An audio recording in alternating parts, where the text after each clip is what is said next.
सहनाववतु सहनौ भुनक्तु सह वीर्यं करवावहै तेजस्विनावधीतमस्तु मा विद्विषावहै। ओम शांति शांति शांति। आप सभी का स्वागत है। गीता स्वाध्याय की इस कक्षा में तीसरा अध्याय हमारा चल रहा था। कल तक की कक्षा में हमने गीता के तीसरे अध्याय के 40 श्लोक पर्यंत देखा था। 40वां श्लोक था इंद्रियाणि मनोबुद्धिर अस्याधिष्ठानमुच्यते एतैर्विमोह यत्येष ज्ञानमावृत्य देहिनम्। काम जो है वो इंद्रियां, मन और बुद्धि इनमें निवास करता है। यानी काम का निवास स्थान इंद्रियां, मन और बुद्धि, ये तीन, और इनके द्वारा यह काम क्या करता है? ज्ञानम आवृत्य देहिनम, शरीरधारियों का, मनुष्यों को क्या करता है? ज्ञान को आवृत्त कर लेता है, ढक लेता है। और मोहयति एषा, विमोहयति एषा, उसको मोहग्रस्त कर देता है। जैसे ही मोहग्रस्त होता है तो ज्ञान के ऊपर पर्दा पड़ जाता है। जैसे यदि देखें तो पिछले श्लोक में इन्होंने कहा था कि जैसे दर्पण धूल को ढक लेता है, जैसे झिल्ली गर्भ को ढक लेती है, ठीक ऐसे ही जब काम के कारण मोहग्रस्त हो जाता है व्यक्ति, तो ज्ञान भी ठीक उसी प्रकार से दब जाता है, ढक जाता है। 41वां श्लोक देखते हैं। तस्मात् इंद्रियाण्यादौ नियम्य भरतर्षभ पापमानं प्रजहि ह्येनं ज्ञान विज्ञान नाशनम। कह रहे हैं तस्मात्, इससे या अतः, तुम इंद्रियाणि आदौ, प्रारंभ में इंद्रियों को नियम्य, नियमित करके, नियम में लगा करके,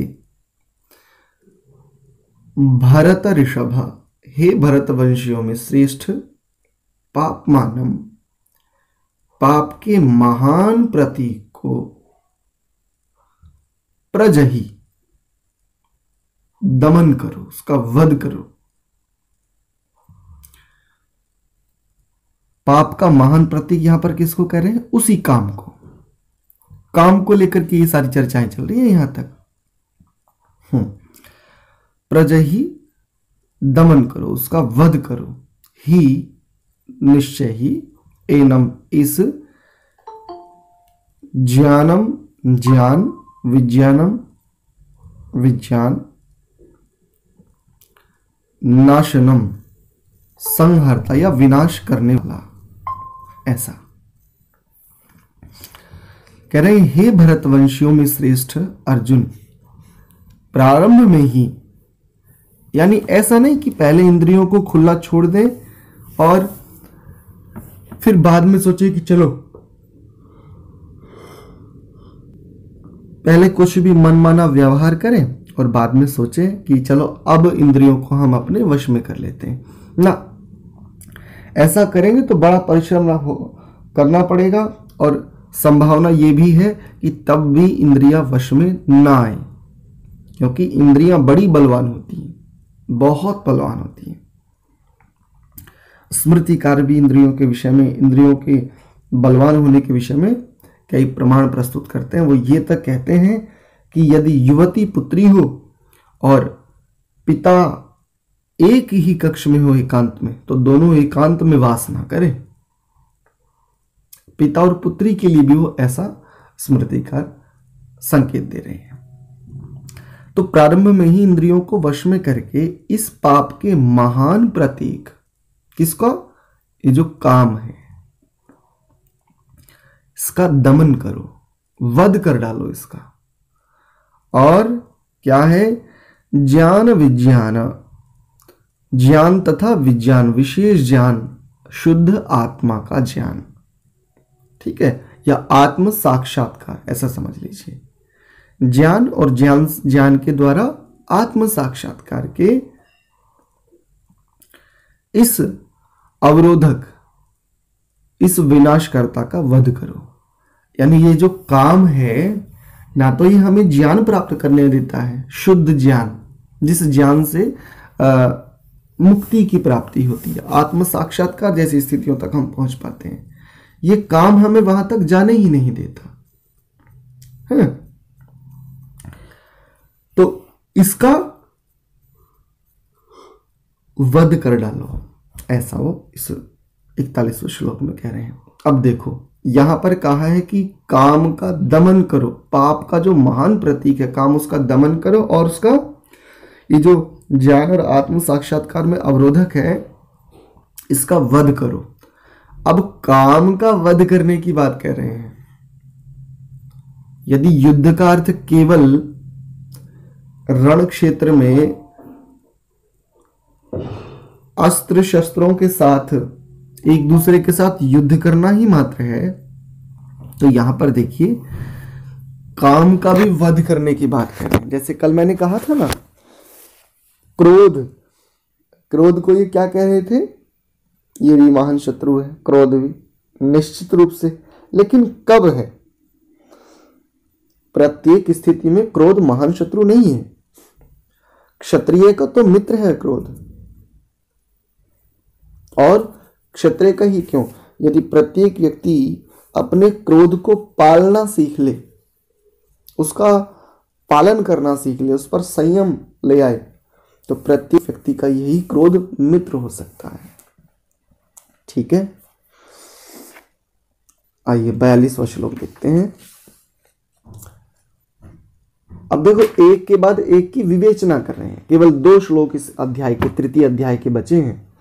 कह रहे इंद्रियाणि पराण्याहुरिन्द्रियेभ्यः परम मनः मनसस्तु परा बुद्धिर यो बुद्धेः परतस्तु सः। कह रहे इंद्रियाणि, इंद्रियों को, पराणि श्रेष्ठ, आहुः कहा जाता है। इंद्रियों को क्या कहा जाता है? श्रेष्ठ कहा जाता है। किससे? जड़ पदार्थों की अपेक्षा इंद्रियां श्रेष्ठ हैं।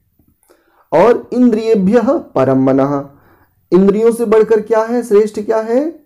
मन है। मनः मनसः तु, मनसस्तु है ना, तो मनसः तु, मन से बढ़कर के क्या है? मन से श्रेष्ठ क्या है? परा, श्रेष्ठ बुद्धि ही, मन से श्रेष्ठ है बुद्धि। यो यह बुद्धे, और बुद्धि से बढ़कर के भी क्या है? परतः, बुद्धि से भी श्रेष्ठ क्या है? तू सह, वह आत्मा। अब देखो पूरे का अर्थ करेंगे तो जड़ पदार्थों से इंद्रियां श्रेष्ठ हैं, इंद्रियों से श्रेष्ठ मन है, मन से श्रेष्ठ बुद्धि है, और बुद्धि से भी श्रेष्ठ आत्मा है। अर्थात ये सारे के सारे आत्मा के लिए हैं, आत्मा साधन है, उपसाधन है, इसलिए सबसे श्रेष्ठ कौन है? आत्मा। अब हम प्रायः देखें तो किसको ध्यान में रख करके, जो थोड़े सजग लोग होते हैं, साधक प्रवृत्ति के लोग होते हैं, वो किसको ध्यान में रख करके कर्म करते हैं?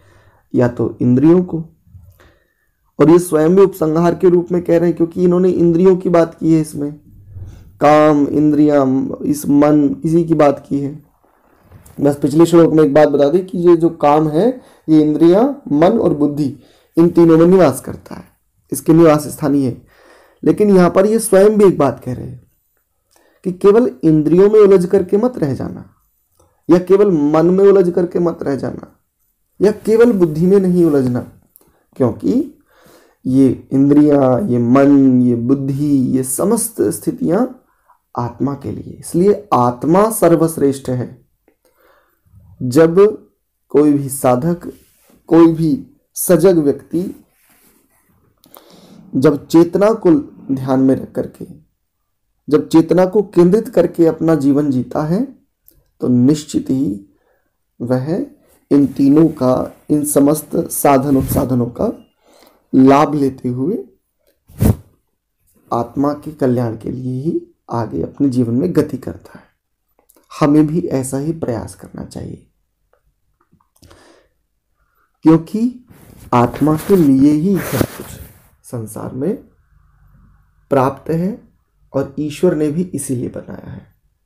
भोग अपवर्गार्थम सर्वम, भोग और अपवर्ग इन दोनों की सिद्धि के लिए ये सब कुछ है। ऐसा 23वां श्लोक देखिए, क्षमा चाहूंगा 43वां इस अध्याय का अंतिम श्लोक देखते हैं। एवं बुद्धेः परम बुद्ध्वा संस्तभ्यात्मानमात्मना जहि शत्रु महाबाहु काम रूपम दुरासदम। कह रहे हैं एवं इस प्रकार बुद्धेः बुद्धि से, परम श्रेष्ठ बुद्ध्वा जानकर, संस्तभ्य स्थिर करके, किसको? आत्मानम, आत्मानम मन को, आत्मना बुद्धि के द्वारा, सुविचारित बुद्धि से, जही जीतो, किसको जीतो? शत्रुम, शत्रु को। कौन से शत्रु को? ये जो काम आदि शत्रु हैं। महाबाहो, हे महान बलशाली, काम रूपम, काम के रूप में, दुरासदम, दुर्जेय। ये कैसा शत्रु है? दुर्जेय, ये बड़ी कठिनाई से जीता जाता है। तो देखो, आप पूरे का अर्थ देखेंगे तो इस प्रकार हे महाबाहु अर्जुन, अपने आप को भौतिक इंद्रियों, मन तथा बुद्धि से परे जानकर, यानी आप ना इंद्रियां हैं, आप यदि कहें तो आत्मा को, यदि कहें तो ना हम इंद्रियां हैं, ना हम मन हैं, ना हम बुद्धि हैं, ना हम जड़ पदार्थ हैं, हम आत्मा हैं। तो ऐसे ये भी कह रहे हैं कि स्वयं को, चेतना को चेतना मानो, चेतना को चेतना जानकर, अपने आप को भौतिक इंद्रियों, मन तथा बुद्धि से भी परे जानकर, और मन को सावधान, सजग, संयमित करते हुए आध्यात्मिक बुद्धि से, यानी बुद्धि की भी यूं कहूं दो प्रकार की गति होती है। मनुष्य की जो चेतना है वो दो प्रकार से गति करती है, एक बहिर्मुखी और एक अंतर्मुखी। तो यहां पर जो आध्यात्मिक बुद्धि, ये ऐसा जो है ना, आत्मना, अब आत्मा शब्द को यदि देखेंगे तो आत्मा से, लेकिन वास्तव में देखें तो यहां पर बुद्धि अर्थ करना पड़ेगा। तो आध्यात्मिक बुद्धि अर्थात बुद्धि को अंतर्मुखी बनाते हुए, स्थिर करके, मन को सावधान और आध्यात्मिक बुद्धि से स्थिर करके,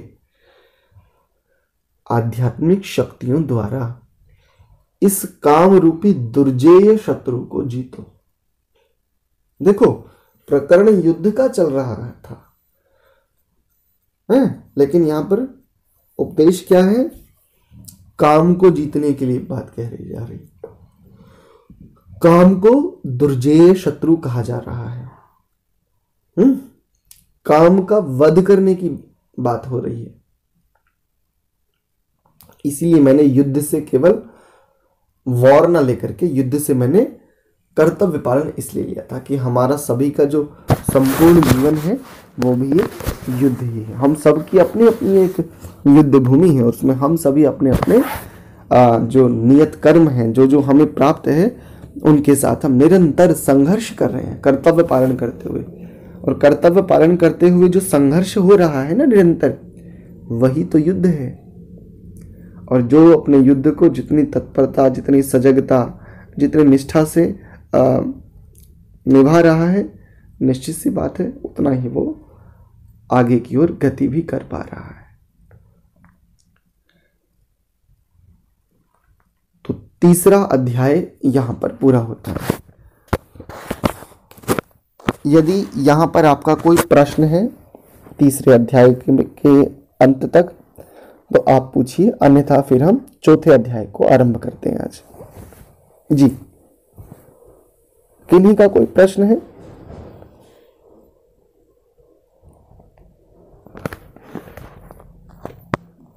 नहीं है? चलिए तो फिर हम